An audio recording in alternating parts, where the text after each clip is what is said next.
किती विचार करशील? डोक्याला थोडा आराम दे. थांब आणि आज फक्त माझं ऐक. तुझं हे सतत विचार करणं मला स्पष्ट दिसतंय. झोपताना हजारो प्रश्न डोक्यात सुरू असतात. उद्या काय होईल, तसं का घडलं. स्वतःच्याच विचारांच्या जाळ्यात तू असा अडकलायस की आता तुलाच गुदमरल्यासारखं वाटतंय. शरीर थांबलेलं असतं, पण तुझा मेंदू रात्रंदिवस धावतोय.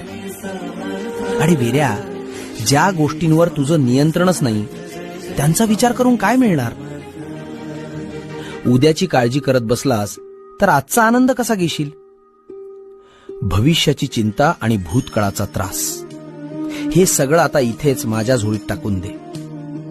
तू फक्त प्रामाणिक कर्म कर, बाकी सगळं मी सांभाळतो. आता एक दीर्घ श्वास घे आणि सगळी चिंता सोड.